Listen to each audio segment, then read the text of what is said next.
politik di seluruh Beltway, keputusasaan dari kelompok Zionis internasional, dari para neokon internasional, dari kompleks industri militer, semua pihak soal MOU itu. Tapi tentu saja tanpa rincian apapun. But of course, no details. Even the fact, according to them, Bahkan menurut mereka, Trump dan Vance sudah menandatangani nota kesepahaman itu secara elektronik. Tapi kami belum melihat bukti apapun tentang hal itu. Di pihak Iran, Glenn, prosesnya jauh lebih rumit dan jauh lebih canggih. Bukan Ayatollah Mustafa Khamenei, sang pemimpin tertinggi, yang memberi lampu hijau untuk nota kesepahaman itu. Dia menyerahkan keputusan akhir kepada Dewan Keamanan Nasional tertinggi, yang beranggotakan 13 orang. Hanya duanya yang disebut reformis, termasuk Presiden Pezeshkian, sementara Inam Lebreska-nya Dirju. and the other one's much more hardcore. So basically, Mustafa instructed, if you Jadi intinya, Mustafa memberi instruksi kepada mereka begini. Kalau di antara kalian, 13 orang itu sudah mencapai mayoritas yang solid, misalnya 9, 10, 11 orang, maka kalian berwenang menandatangani nota kesepahaman itu. Dan itulah sebabnya sampai sekarang, hari Rabu, kita belum mendapat konfirmasi resmi dari Teheran bahwa mereka sudah menandatangani nota tersebut. Kemungkinan besar, hal itu akan dilakukan di menit-menit terakhir di Jenewa pada hari Jumat. Dan mungkin Galibaf sendiri yang akan menandatanganinya hari Jumat nanti. Jadi posisi kita saat ini seperti itu. Seperti yang bisa Anda lihat, proses bolak-baliknya benar-benar intens. Tapi pihak Iran tetap tenang, sama seperti 2 minggu sebelumnya. Begini saja, mereka sudah memberitahu Amerika bahwa mereka tidak terburu-buru. Ringkait disentuh Trump begitu frustrasi, sampai menol kilang Dali. Turkiye stelt berverket later into through nandatangani, pada both alekatsis, in Karajer Paminggu, in Siden, Israel, Jeju. it was Sunday, there was the Israeli incident, and then once again they sent a message. Dan sekali lagi, mereka mengirim pesan. Terserah kamu, karena Lebanon adalah bagian dari nota kesepahaman itu, dan kamu tahu itu. Kami sudah bernegosiasi soal ini selama berminggu-minggu. Kalau Israel ikut campur, kami sendiri yang akan menghadapi Israel sekarang. Jadi bisa dibilang, inilah titik terakhir yang akhirnya membuat si unta barbar itu mau ikut main. Tapi Glenn, kita nggak tahu ini akan mengarah kemana ke Kode depan. apa? Ini belum apa-apa. Ini cuma janji untuk Iya, mulai harus bicara. lagi diperbaiki nih, belum siapkan. Yeah, no, that's a great point. That is a Kiat, kita ke Itu poin kamar yang nanti bagus. ya. Seringkali hal ini digambarkan seperti sebuah Mobil. kesepakatan, seolah-olah Pergi akan membawa beralih. perdamaian. Padahal sebenarnya justru Dikrik membuka kok. 2 bulan negosiasi. Tapi saya penasaran, salah satu hal Ya, utama main yang dah bisa sana menggagalkan nanti. semuanya Makan dulu. adalah betapa sulitnya bagi Trump di Amerika untuk menjual ini kepada pendukungnya. Bahkan awal gencatan Pergi senjata beralih. pun didasarkan pada asumsi bahwa setidaknya akan ada titik awal untuk memulai dari rencana 10 poin yang diajukan Iran. Tapi begitu gencatan senjata diberlakukan, Trump langsung menarik kembali hal itu. Karena tidak ada cara baginya untuk menunjukkan ini kepada rakyatnya sendiri. Karena pada dasarnya itu dianggap sebagai kekalahan. Tapi bagaimana dengan ini? Perdamaian yang dibicarakan Trump, yang terdengar seperti kemenangan, sebenarnya sangat berbeda kenyataannya. is very different from reality. So at some point, Jadi pada akhirnya, isi sebenarnya dari nota kesepahaman ini harus dipublikasikan juga. Dan akan sangat sulit bagi Trump untuk tetap tampil sebagai sosok kuat. Orang yang masih bisa mengejek Obama soalnya, soal JCPOA.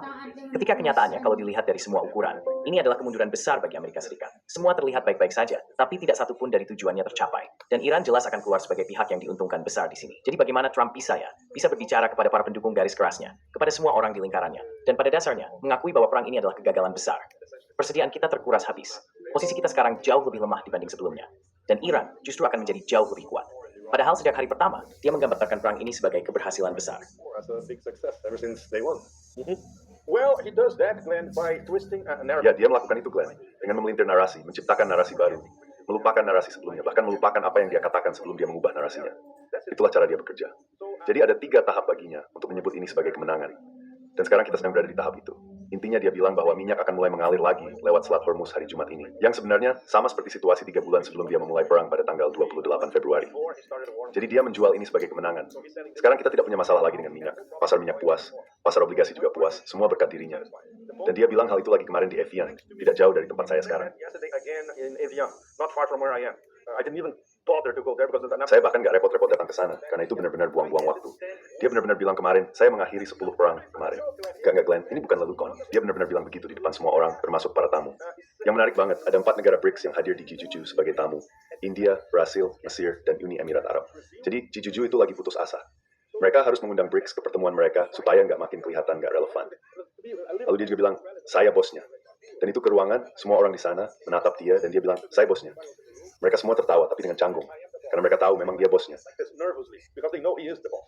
So what is the boss selling? Number one, Jadi apa yang sebenarnya dijual oleh si bos? Pertama, katanya dia sudah membebaskan arus bebas minyak di Selat Hormuz. Sesuatu yang dulu memang sudah kita miliki sebelum perang. Kedua, pasar minyak mulai kembali normal.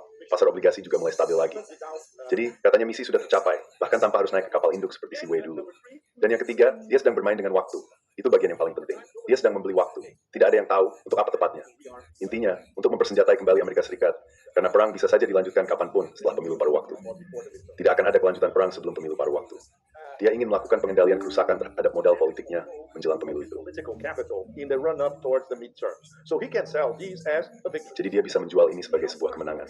Dan tentu saja inti persoalannya bukan sekarang. Inti yang sebenarnya baru akan dimulai di tahap kedua setelah penandatanganan nota kesepahaman. Tahap pertama ini berlangsung selama 30 hari pertama. Setelah itu, negosiasi dimulai dengan jangka waktu yang ditetapkan selama 60 hari dan mungkin bisa diperpanjang. Jadi kira-kira akan berlangsung sekitar tanggal 20 Agustus atau akhir Juli, awal Agustus. Lalu kita akan masuk ke Agustus dan September, di mana pembahasan ini akan berlangsung kemana-mana. Dan tentu saja suasananya akan sangat tegang. Tapi dia selalu bisa menjual narasi itu. Lihat, kami ingin perdamaian. Sementara Iran tidak mau damai. Mereka tidak mau menandatangani apapun, dan seterusnya. Iran doesn't want peace. They don't want to sign anything and all that. And he is absolutely Dan dia benar-benar yakin bisa menjual itu ke opini publik dalam negeri sebagai sebuah kemenangan. cut some of his losses. Lalu ya dia berharap bisa menutup sebagian kerugiannya di pemilu pada waktu nanti. Big, big, big. Ya begitulah keadaannya. Tapi kalau kita lihat gambaran besarnya, Glenn, hal yang kamu, saya, dan banyak orang lain pelajari, perang besar di Eurasia atau melawan Eurasia itu tidak akan berubah. Mungkin akan sedikit melambat, karena jelas ini adalah kekalahan strategis besar bagi aliansi Amerika Serikat dan Israel terhadap Iran. Itu tidak bisa disamarkan. Kamu hanya bisa menjual ini sebagai kemenangan kepada orang-orang yang benar tidak tahu apa-apa. Tapi dia akan berusaha sangat keras. Dan banyak orang, bahkan di dalam Amerika sendiri, tidak akan percaya. Even inside the US won't be convinced. And especially the Ziocons. Terutama para neokonservatif dan kelompok industri militer, mereka sudah bisa dibilang benar-benar marah besar soal ini. Tapi menunda waktu selama 2, 3, atau 4 bulan ke depan justru sangat menguntungkan baginya. Pihak Iran tidak punya ilusi tentang hal itu. Semua orang, dari Galibaf sampai para komandan IRGC, mengatakan kami memperhatikan setiap gerakan mereka. Dan kalau mereka mencoba sesuatu, jari kami sudah dipelatuk. Dan itu memang benar. Mereka tidak mengubah posisi mereka. Kalau di tengah-tengah, misalnya dalam 30 hari pertama dari nota kesepahaman, dan mungkin di bagian awal 60 hari masa negosiasi, mereka mendapat sedikit pelonggaran sanksi. They get some sanctions relief. They actually get the $12 billion, which is Mereka sebenarnya akan menerima 12 miliar dolar yang seharusnya dibayarkan dalam beberapa hari ke depan, dari total 24 miliar dolar. Mereka juga mendapat tambahan dana dari Uni Emirat Arab. Mereka sudah menerima 2 miliar dolar dari UAE. Penerbangan Emirat yang terkenal itu, yang mendarat di Teheran, membawa 2 miliar dolar tunai. Dan sekali lagi, semua ini diatur oleh pihak Pakistan. Pakistan berperan sebagai perantara antara Abu Dhabi dan Teheran. Kalau mereka bisa mendapatkan ini, ditambah dengan berakhirnya blokade Amerika di Selat Hormuz, dan mereka tetap bisa menjual, terutama kepada klien mereka di Asia bagi Iran. Dalam jangka pendek, ini luar biasa. Jauh lebih baik dibandingkan sebelumnya. Tapi mereka tidak punya ilusi untuk jangka panjang, dan juga tidak punya ilusi soal negosiasi. and no illusions about negotiations. So, well, this is a problem for the United States. Jadi begini, ini memang jadi masalah bagi Amerika Serikat. Kalau ini cuma untuk membeli waktu, semacam jeda strategis buat mempersiapkan diri lagi untuk perang. Masalahnya adalah, bahkan setelah jeda itu, mereka bisa mengisi ulang persediaan dan menyusun ulang pasukan. Tapi tetap saja, mereka belum punya rencana perang yang benar-benar bisa dijalankan untuk mengalahkan Iran. Dulu pun, mereka gagal melakukannya. Tapi yang menarik buat saya, Iran justru menuntut adanya kesepakatan ini. Artinya, kalau nanti perang dimulai lagi, setidaknya mereka sudah memastikan ada dana yang masuk di awal, semacam membeli waktu 2 bulan. Tapi bahkan nota kesepahaman ini, 2 bulan masa damai ini, yang bisa saja berlarut-larut tanpa batas. Pertanyaannya, bagaimana Israel akan menanggapi hal ini?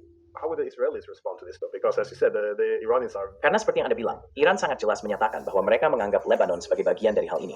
Artinya, mereka tidak akan menerima kesepakatan damai yang pada dasarnya membiarkan Israel dan Amerika Serikat menghancurkan Lebanon, lalu nanti kembali berperang dengan Iran. Mereka tidak suka skenario seperti itu. Mereka tahu urutan langkah yang ideal bagi mereka. Jadi, bagaimana Trump akan mengendalikan pihak Israel di sini? Karena saya mengikuti beberapa media Israel, dan baik para pemimpin politik maupun medianya tampak tidak senang dengan gagasan bahwa mereka harus mundur dari Lebanon. Ada yang bilang, mungkin mereka akan mengurangi serangan ke Beirut, tapi sama sekali tidak akan meninggalkan Lebanon. Nah, sebenarnya bagaimana ini akan dijalankan? how exactly is this going to work? Well, I love your diplomatic touch, Glenn. Saya suka gaya diplomatis kamu, Glenn. Tapi saya sendiri lebih suka yang keras, seperti lagu Highway to Hell dari AC/DC. If you look at the map, Nah, kalau kita lihat pesan yang disampaikan Iran kepada Amerika pada hari Minggu, di situ jelas terlihat bagaimana mereka akan bereaksi. Intinya, mereka bilang ke Amerika begini, Lebanon, Hizbullah, semuanya bagian dari nota kesepahaman. Kalian tahu itu, kami juga tahu. Kalau Israel melanggarnya, dan kalian tidak membantu Israel, yang seharusnya memang tidak kalian lakukan, karena mereka melanggar kesepakatan yang mencakup Lebanon sebagai bagian dari nota kesepahaman itu, maka kami akan berurusan langsung dengan mereka. Jadi jawabannya sebenarnya sudah ada di sikap itu sendiri. Iran tahu, para mediator juga tahu. Kami mendengar hal ini langsung dari pihak Pakistan di meja perundingan. we heard this from the Pakistanis at the table. Not only the Pakistanis at the table, Bukan cuma pihak Pakistan yang ada di meja itu, tapi juga para pemain lain yang mereka ajak bicara, terutama Qatar dan Arab Saudi, dan yang paling penting selain Uni Emirat Arab. Mereka tahu Israel bisa